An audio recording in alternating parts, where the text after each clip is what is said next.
Gen problem, gen problem, gen problem, gen problem, gen problem, gen problem, gen problem, gen problem, gen problem, gen problem, gen problem, gen problem, gen problem. Pour l'exercice, la première question, on veut l'équation de désintégration d'un noyau de thorium, sachant que le thorium est radioactif alpha, donc surtout ce paramètre ici, il est radioactif alpha, ce qui signifie que la particule d'hélium va intervenir He.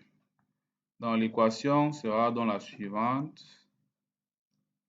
Le noyau de thorium qui a 227,90 TH nous donne le radium qui ici sera X et là Y plus l'hélium 4 et 2.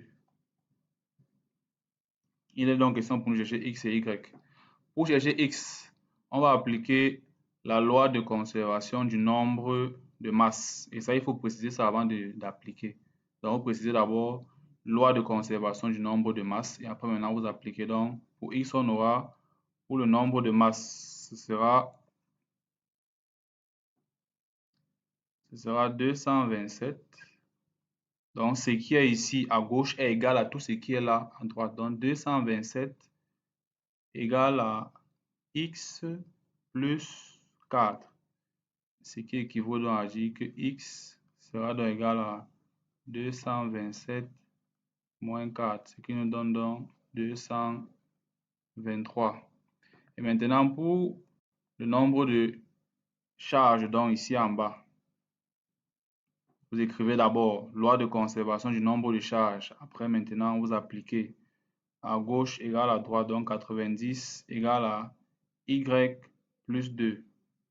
Y plus 2.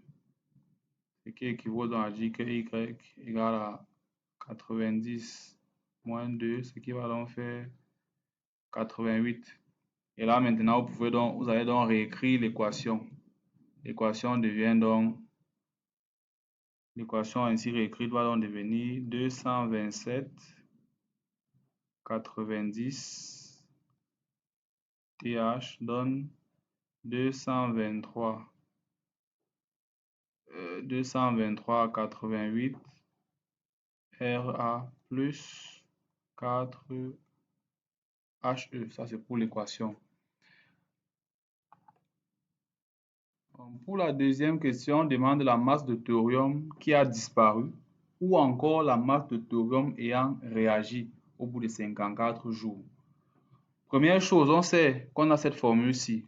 Masse égale à masse initiale exponentielle de moins lambda T. Et on sait bien que dans cette formule-ci, la masse-ci, c'est la masse restante. Et cette masse-ci, M0, c'est la masse initiale. Nous savons bien, on a l'habitude de le faire en chimie, beaucoup plus, que pour calculer la masse qui reste, pour calculer la masse initiale en fait, M0, masse initiale égale à la masse restante plus la masse qui a réagi. Dans notre dessin, on appelle la masse la delta M, donc plus delta M. Donc masse initiale égale à masse restante plus masse ayant réagi. On veut donc la masse qui a réagi, ce qui va donc faire qu'on aura delta M égale à la masse initiale moins la masse qui a réagi, moins la masse restante, autant pour moi. Donc, comme on a la masse restante ici, on vient de voir que la masse restante a encore pour expression M0 exponentielle de moins lambda T. On peut donc remplacer. Ça va donc faire delta M égale à M0 moins, on remplace M restant ici par son expression, c'est encore là, moins M0 exponentielle de moins lambda T.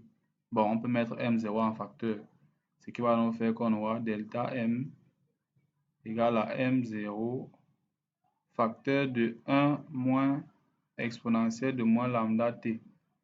Ici, on a M0 qui est 0,5. Lambda, on calcule lambda. Or, lambda égale à ln de 2 sur la période, sur T, qui va donc faire qu'on aura ln de 2 sur 18. Vous trouvez ce que ça donne. Donc, dès que vous avez trouvé lambda, vous allez trouver lambda ici en jour moins 1. L'unité lambda, c'est le temps moins 1. Jour moins 1, vous trouvez lambda. On a tout. On a M0 qui est 0,5. Lambda, vous aurez déjà calculé ici. Et maintenant, T, le temps-ci, c'est ça ici. Petit t, donc petit t égale à 54 jours. 54 jours, le temps, petit t, c'est ça ici. Petit t, 54 jours. 54 jours. Et la période de grand T ici, c'est 18. Donc, vous avez à tout. Vous faites juste le calcul, vous trouvez delta M qui a réagi.